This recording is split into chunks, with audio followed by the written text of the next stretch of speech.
আরে কাকু wait wait wait wait.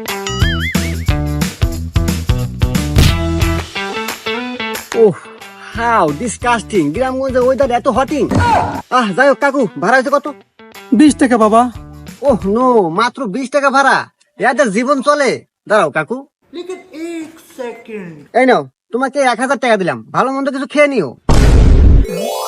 20 টাকার ভাড়া 1000 টাকা? তোমার বাবার নাম কি বাবা? মিস্টার জলিল। ওই দক্ষিণ পাড়ার জলিল? ইয়েস। কে রে বা?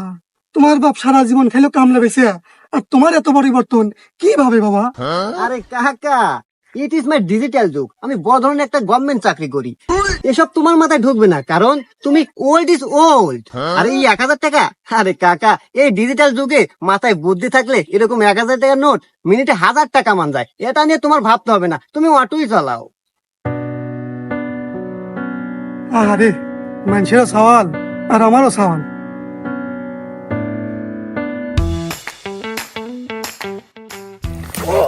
নো শিট, ডিসকাস্টিং এলাকা, ইট ইজ দ্য প্যাট। আমার কি আর নিচের দিক নজর দিয়ে হাঁটার সময় আছে? আমার নজর দেখুন উপরে, মানে আসমানে। যাই হোক, রাস্তার একটা ব্যবস্থা করতে হবে, আগে বাসায় যাই।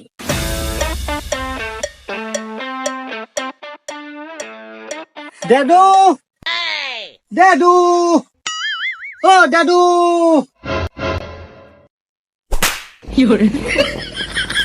ড্যাডু, তুমি আমাকে চর মারলে কেন? এ হুমন্দির সওয়াল, তুই কি আক্কিল জ্ঞান বাতে দেখাছো না রে? কে রে, তুই জানোস না যে 80 বছর আগে, মানে আমারও জন্মের আগে মরছে তোর দাদু, আর তুই এতদিন পর ঢাকা থেকে আসিয়া আমাক না দেখে দাদুক দেখতেছু, তোকে চর মারবো না কি হইব? ওহ নো শিট ড্যাডু, এটা ডিজিটাল যুগ, তোমাকে বুঝতে হবে। আসলে বাবাকে ইংলিশে ড্যাডু বলে, আসলে তোমরা ওল্ড ইজ ওল্ডই থেকে গেলা। ও, তুমি আমাকে ইংলিশে ডাক দিছো বাজান, আগে কবে না? আসলে আমরা মুরব্বী মানুষ তো ইংলিশ মিংলিশ খুব কম বুঝি। আচ্ছা যাই হোক, তুই ঢাকা থেকে এরকম আমাক না জানায় পড়াশোনা বাদ দিয়া হঠাৎ চলে আলু, কাহিনী কি? ইট ইজ সারপ্রাইজ ড্যাডু। ও, ঢাকা শহরে সার পোহা, এই জন্য থাকবার পারস নাই? ওহ নো শিট বাবা, এটাও একটা ইংলিশ শব্দ। এটার মানে হলো গা, আমি হঠাৎ করে এসে তোমাকে চুমকে দিলাম। হ্যাঁ, ওরে বাবা, আমার বাজান না দেখি একবারে ইংলিশে ড্রাইভার হয়ে গেছে। আচ্ছা যাই হোক বাজান, পড়াশোনা কি তুই করবো না? হঠাৎ এরকম চলে আলু? না বাবা, আমি আর পড়াশোনা করতেছি না, আমি যতটুকু পড়াশোনা করছি এনাফ ইজ এনাফ। না বাবা, এ তুই কি করলু বাবা? আমার কত স্বপ্ন, তুই পড়াশোনা শেষ করবি, সুন্দর দেখে একটা বড় ধরনের সরকারি চাকরি করবি, মাসে লাখ লাখ টাকা ইনকাম করবি। আমি ওই টাকা দিয়ে এই ভাঙ্গা ঘর ভাঙ্গা একটা সুন্দর দেখে বিল্ডিং দেবো, তারপরে তুই আমাকে একটা গাড়ি কিনে দিবি, ওইটা আমি চালায়া চালায়া চা খেতে যাব বুড়া বয়সে। আমার কত স্বপ্ন ছিল বাবা, তুই আমার স্বপ্নটা ধ্বংস করে দিলি। ওহ নো শিট বাবা, তুমি ভেঙে পড়ো না, আমি তোমার স্বপ্ন পূরণ করার জন্যই এই গ্রামে আসি। বাবা আমি অলরেডি চাকরি পাইছি। হ্যাঁ বাজান, তুই চাকরি পাসু বাজান? এ বাজান, তুই কিসের চাকরি পাসু? বাবা আমি এখন পাইলট। এটা আবার কি বাবা? ও শিট বাবা, এটাও একটা ইংলিশ শব্দ। পাইলট মানে বিমানের ড্রাইভার, যেটা আকাশ পথে চলাচল করে। হ্যাঁ, কি কইস বাবা, তুই এখন বিমান চালাবো? ইয়েস বাবা, আর শুধু তাই না, আমি যদি ঠিকঠাক মতো বিমান চালাতে পারি বাবা, তাইলে লাখ লাখ টাকা ইনকাম, তোমার সব স্বপ্ন পূরণ করে দেব। হ্যাঁ, যাক বাবা, হুইনা খুব শান্তি পেলাম বাবা। কিন্তু বাবা প্রবলেম একটা আছে, তুমি তো জানো যে কোনো চাকরি নিতে গেলে টাকা লাগে, কিন্তু আমার এখানে টাকা লাগবে না। আসলে সরকার থেকে বিমান দেয়, কিন্তু তেল তোলার টাকা সবসময় দিতে পারে না। এটা আমাদের মতো পাইলটদেরকে ইনভেস্ট করতে হয় তেল তোলার জন্য। হ্যাঁ বাবা, জানি তো যে বাংলাদেশে যে কোনো চাকরি নিতে গেলে কম বেশি কিছু টাকা লাগে। তা বাবা তোমার কত লাগবে বাবা? আরে বাবা ঘাবড়ানোর কিছু নাই, এই মোটামুটি মনে করো 2 লাখ টাকা হলে চলবে। আসলে বাবা বর্তমান যুগে চাকরি নিতে তো 15-20 লাখ টাকা লাগে, সে আন্দাজে তো 2 লাখ টাকা কমই আছে। কিন্তু তুই তো বাবা আমার অবস্থা বুঝিস, 2 লাখ টাকা আমার কাছে মেলা টেহা, এই মুহূর্তে তো গোছ নাই। টাকা গোছ থাকতে হবে কেন, বুদ্ধি দিয়ে টাকা গোছ করতে হবে। আরে দাদু মারা যাওয়ার আগে তোমাকে 3 বিঘা জমি দিয়ে গেছে না, ওখান থেকে 10 কাঠা সাইড করো, ছাড়িয়ে দাও। আমি যদি ঠিক মতো বিমান চালাতে পারি বাবা, ওরকম 3-10 কাঠা এক তুরিত কিনে দেবো তোমার। কথা তো তুই ঠিকই কছু, তুই যদি লাখ লাখ টাকা কামাই করবার পারস তাহলে ওরকম জমি তো 5 বার কিনমু, তাই না? হ্যাঁ অবশ্যই। আচ্ছা দাঁড়া, আমি ব্যবস্থা করতেছি। আর তোর মাও যে কোনে গেল, এই মহিলাটা বাতি থাকে না।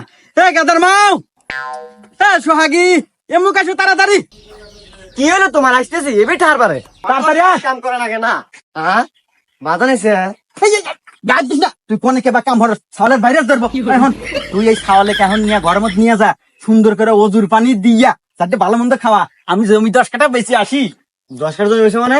এই খালি কথা কয়। আরে তুই ঘরে নিয়ে যা, তোকে রাতে বুঝা মানে আমি জমি বেশি আসি। তাড়াতাড়ি যাও বাজান যাও। আচ্ছা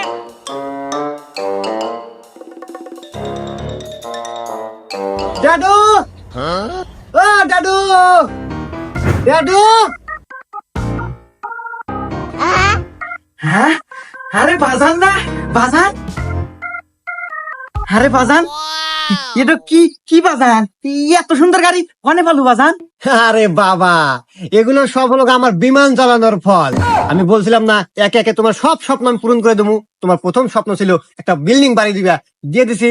তোমার দ্বিতীয় স্বপ্ন ছিল একটা মোটর সাইকেল কিনবা, সেই মোটর সাইকেলে তুমি চা খাইবার দেবে, নিয়ে এসে দিলাম। আল্লাহর কাছে চাই বাবা, তোর মতো ছেলে জানো ঘরে ঘরে জন্ম নেয়। আসলে তো তুই আমার ছেলে না বাবা। এ কি কও? তাহলে আমি তোমার কি? আরে বাজান, তুই আমার এক নাদা হিরে। ওহো, আগে কবে না, আমি আবার অন্য কিছু ভাবছি।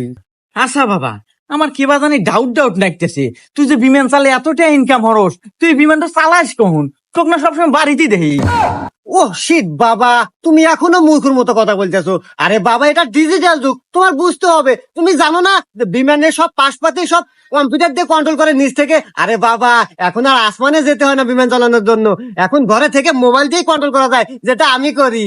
হ্যাঁ, আমি বাবু মূর্খ সূর্খ মানুষ, তোকার এই ডিজিটাল যুগের কোনো কিছু বুঝি না। আচ্ছা যা হয়েছে ওই গা, আগে গাড়িটা দে, আমি এলা চা খা আসি। আচ্ছা ঠিক আছে দাদু, তুমি তাহলে চা খাই এসো।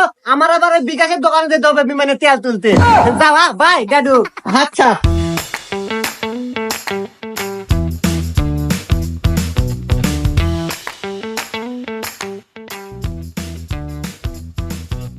এই একটা চা দাও। চাচা পাহাড়টা নামা বসেন, এটা আমার দোকান, আমার ব্যবসা।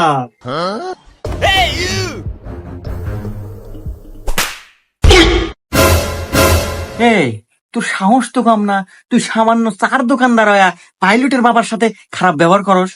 এই তোর এটা কিসের 2 টাকার চার ব্যবসা রে? তুই আমাকে চেনস? আমার ছেলে যদি এখন ফোন দেয়, এক তুরির তোর এই চার দোকান কিনে নিব। সরি চাচা, আমার ভুল হয়ে গেছে। এ আসলে ভাই, গরিব মানুষ চা বেচে খায়, ওর হাতে এই ব্যবহার না হলেও তো পারলেন নি। হেই মিয়া, তুমি না গেল মানে? তুমি তো খাও অটো চালায়া, তুমি এসবের কি বুঝবে? আরে আমাকে তুমি চেনো? আমার সাওয়ালের লগা পাইলট, বিমান চালায়, মাসে লাখ লাখ টাকা ইনকাম করে। হ্যাঁ, আর আমার ছেলের মতো ছেলে এই অত্র এলাকায় আর একটা আছে। তা অবশ্য নাই, আগে গেছেন কামলা বেছে, আজ আপনার সওয়ালের জন্য এত উন্নতি আর এত মান সম্মান। আর আমারও কপাল ভাই, সওয়াল একটা জন্ম দিছি, এত কষ্ট হয়ে অটো চালায়া এই টিয়া বাংলাদেশে পড়া শেষ করালাম। চাকরি পাওয়া তো দূরের কথা, কোনোদিন 10টা টিয়া হাতে দিয়ে কইলো না যে আব্বা একটু চা খাওগা। ওই তো সাওয়াল টেকনিক করে জন্ম দেয় নাকি? গপ্পত করে সাওয়াল জন্ম দিলি হয় না। ধুর, মন মানসিকতাই নষ্ট হয়ে গেল। এইসব কি সব অটোওয়ালা মটোলার হাতে বসে থেকে চা কি আমার খাওয়া সাজে নাকি? চাই খাম। আসলে মানুষের টাকা পয়সা হলে মানুষ আর মানুষ থাকে না। হ্যাঁ বাবলু ভাই, কেমন আছেন? ব্যবসা বাণিজ্যের কি অবস্থা? আরে ভাই, আপনি এর মধ্যে 2-1টা নক্কি কাস্টমার থাকলে ব্যবসার অবস্থা কি আর খারাপ থাকে? আচ্ছা যাই হোক, আমার কি আগে কোনো লেনদেন আছে? না ভাই, আগের কোনো লেনদেন নাই, গতকালকে তো আপনি পরিশোধ করে দিচ্ছেন। ওহ, মনেও থাকে না, এত লেনদেন করি। আচ্ছা আজকে 1 লাখ টাকা মারান তো। ওকে ভাই, মারছি। ওকে ভাই, ঠিক আছে। হ্যাঁ যাই, আজকে খেলবো তো ভালো মতো করে খেলবো, 50,000 ধরি আগে। উঠিস উঠিস উঠিস বিমান, উঠিস উঠিস। ফাইটে গেল রে, আবার ধরি। উঠিস উঠিস, 2 গুণ 3 গুণ 4 গুণ 5 গুণ। এ হাত ফুরা গেল। এ বাবলু ভাই, আর 2 লাখ মারান তো। ভাই কি আছে? এবার 2 লাখে একবারে ধরবো, আর বেশি লোভ করা দেবো না। এবার 5 গুণের টাকা তুলে নেবো। উঠিস উঠিস উঠিস উঠিস উঠিস উঠিস শিট সাইডি ফাটা নাকবো আরে আগে নাকি রে একে নিয়ে টেরো পেলাম না এ বাবলু ভাই 5 লাখ মারেন তো এ ভাই এত টাকা যে নিতেছেন আমার ব্যালেন্স তো শেষ হয়ে আসতেছে। এ ভাই আমাকে আপনার কি মনে হয় আমি কি জানো পাইলট আপনার ব্যালেন্স পুরো ওরা দিয়ে ট্রেন থেকে যাবো খালি আলো জায়গা মতো বিমানটা নিয়ে বের দাও আচ্ছা ভাই দিতেছি। হ্যালো জলিল কাকা, আপনি কি একটু ইমার্জেন্সি দরকার আছে? আপনার তাহলে আমার দোকানে আছে, একটু তাড়াতাড়ি আসেন। এবার কত তাড়াতাড়ি, তোমার কি জরুরি দরকার? হ্যাঁ, এটা আমার হীরার টুকরা না? আরে বাবা, তোর এই অবস্থাকে তোর বান্ধে রাখছে মানে? হাই মিয়া, তোমার এত বড় সাহস, তুমি আমার এক নাদা হীরাক বান্ধে রাখছাও, কাহিনী কি? এ বা কাকা আস্তে কথা কন, ওটা আপনি হিরের টুকরো গিয়া না জিরের টুকরো গিয়া টাকা পাবো 20 লাখ টাকা দিয়ে থুয়ে দেন, নইলে আপনি কো মানমু। কে বাজান, কিসের টিয়া পায়, কাহিনী কি? আসলে আব্বা দুর্ঘটনা একটা ঘটে গেছে ওই আমার বিমানে ওরা লোক পরিবার সহ উঠছিল তো মাঝপথে যাওয়া বিমান গেছে ফাইটিয়া যায় একজনের হাত নাই একজনের পা ভেঙে গেছে একজন মাথা ফেটে গেছে তো এগুলো চিকিৎসা হতে আব্বা 20 লাখ টাকা নাকবো আর তুমি তো জানোই রাস্তাঘাটে ট্রাক বাস অ্যাক্সিডেন্ট হয় তো লোক আমার বিমান হঠাৎ করে ফেটে গেছে ও বেরিয়ে পারে কি করবে জরিমানা তো দেওয়া নাকবো আব্বা জরিমানা দাও কি করছে এতক্ষণে? আর ভাইস্তা দেখো, ক্ষতি যেহেতু তোমার হয়ে গেছে, টাকা তো তোমাকে দেওয়াই লাগবো, কিন্তু 20 লাখ টাকা আসলে এই মুহূর্তে তো আমি দিতে পারবো না বাবা, আমার তো গোস নাই। টাকা জানাইবো না তো কাকা, ওই তোমার যে সুন্দর বিল্ডিং আছে আর যে গাড়িটা আছে ওই দুইটা আমার নামে লেখা দিয়া দাও। আমার এত শখের বাড়ি গাড়ি আমি লেখা দেবো? হে বাজান কি কয়, আমার বাড়ি গাড়ি যদি লেখা দে তাহলে আমরা থাকমানি কোনে কত? আরে আব্বা তুমি টেনশন করো কে আসলে ব্যবসায় লস লাভ আছে তুমি লেখা দেওয়ার সমস্যা নাই আপাতত আমার কাছে পুরান বাড়ি আছে না আগের বাড়ি ওখানে তো থাকবানি তারপর তো ব্যবসা বাণিজ্য ভালো হলে পারে বিমান ভালো চালাবার পারলে পারে আবার ঢাকা শহর দরকার হলে ফেলাত কিনবো আমরা এই জন্য টেনশন করো না দাও আচ্ছা বাবা, তুই যা ভালো বুঝিস, দেন ভাই লেখা দে।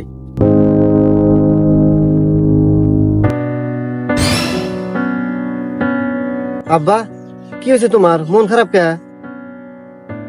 বাজান তুই যাচ্ছু বাজান, আমার না সর্বনাশ হয়ে গেছে বাজান। তোর মা খুব অসুস্থ, আমি ডাক্তার আনছিলাম, ডাক্তার কইলো যে কাল দিন 12টার ভিতরে যদি তোর মাকে অপারেশন না করা যায় তাহলে নাকি তোর মা বাঁচব না। কি বলো আব্বা তাইলে আমরা তাড়াতাড়ি মার অপারেশনটা করি। অপারেশন তো করবো বাবা, কিন্তু বাংলাদেশে এই চিকিৎসা নাই, এই ইন্ডিয়া নিয়ে যাওয়া নাকবো, আর ইন্ডিয়া নিয়ে যাতে টাকা নাকবো 3 লাখ। আমাদের তার এই মুহূর্তে কোনো কিছুই নাই বাপ, এই বাঙ্গা বাড়িটা ছাড়া আমরা এত টাকা কোনে পামু ক? আব্বা তাহলে এক কাজ করো এই বাড়িটাই বেঁচে দাও। বাজান আমরা যদি এই বাড়িটাও বেঁচে দেই তাহলে আমরা থাকবো কোনে ক? দেখো আব্বা দরকার পড়ে গাছতলায় থাকবো, মায় যদি না থাকে বাড়িঘর দিয়ে কি হরমো। আব্বা তুমি বাড়িঘর বিক্রি করে মার চিকিৎসাটা করো, মা আগে বাঁচুক তারপরে যাওয়ার হবো। ঠিকই করছো বাবা, সময়ও তো বেশি নাই, তাহলে আমি বিকালে এই মন্ডলের কাছে যা বাড়িটা বেচে দিয়ে টেহা নিয়ে আসি। এই যে বাজান, এখানে এই বাড়ি বেচা 3 লাখ টেহা আছে, কালকে 12টার আগে আমাদের ইন্ডিয়া যাওয়া লাগবো, টেহাটা তুই রাখ বাজান, আমি খুব পেরেশানির ভিতরে আছি, অনেকে বা থমানে আবার আড়া যাবার পারে। কই গেলা গো? ওই দেখ, তোর মায়ের মনে হয় আবার সমস্যা হচ্ছে, তুই যা বাজার থেকে একটা গ্যাসের বড়ি নিয়ে বাপ তাড়াতাড়ি। আচ্ছা আব্বা। আসতেছি। কাছে 3 লাখ টাকা আছে, একটুবার চান্স নিয়ে দেখমুই নাহি। না যদি টাকা লস যায় তাহলে তো মার চিকিৎসা হবো না। না কি করি না একটুবার চান্স নিয়ে দেখি, এই শেয়ার চান্স, বেশি লোভ না করে 2 গুণনের টাকা তুলে নো। যদি 2 গুণনের টাকা তুলে নিই তাহলে 3 লাখ টাকা 6 লাখ টাকা হবো, তাইলে 3 লাখ দিয়ে মার চিকিৎসা করবো আর 3 লাখ দিয়ে আবার খেলা শুরু করবো। যাই বিকাশের দোকানে যাই। আল্লাহ, আমি এখন কি হরম আল্লাহ রে, আল্লাহ আমাকে একটু বুদ্ধি দাও। হ্যাঁ বাজান, হে বাজান তুই কনে আসলো বাজান? হ্যাঁ তুই জানিস না যে তোর 12টার সময় তোর মাইক ইন্ডিয়া না নিয়ে গেলে বাঁচবে না? তুই কনে আসলো বাজান? হে বাজান হে বাজান তুই কথা কস না কে? হে বাজান কিছু একটু ক, তোর মায়ের অবস্থা ভালো না বাজান। কি কমু আব্বা, আসলে আমার কোয়ার মতো কোনো বাসা নাই। আসলে তোমাকে বোকা পায় আমি তোমাকে অনেক মিথ্যা কথা বলছি, আসলে আমি পাইলট না। তুই পাইলট না তাহলে কি?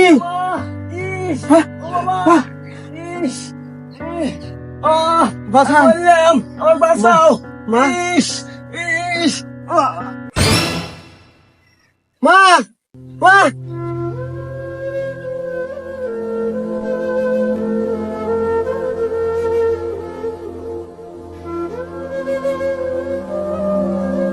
আব্বা আজ আমার জন্য আমাদের সংসারের সব ধ্বংস হয়ে গেল আব্বা, শেষমেশ মারও হারাইলাম।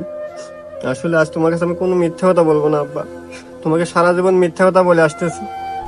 আমি তোমার কাছে অনেক টাকা নিয়েছি, আসলে আমি বিমানও চালাই না, কোনো পাইলটও না। তোমার কাছে টাকা নিয়ে আমি মোবাইলে অনলাইনে জুয়া খেলছি আব্বা। আমি অনেক পাপ করছি আব্বা, তোমাকে বোকা পাই আমি অনেক পাপ করছি আব্বা। আব্বা তুমি আমাকে মাফ করে দিও আব্বা। আব্বা তুমি আমাকে মাফ করে দিও, আমাকে ক্ষমা করে দিও আব্বা।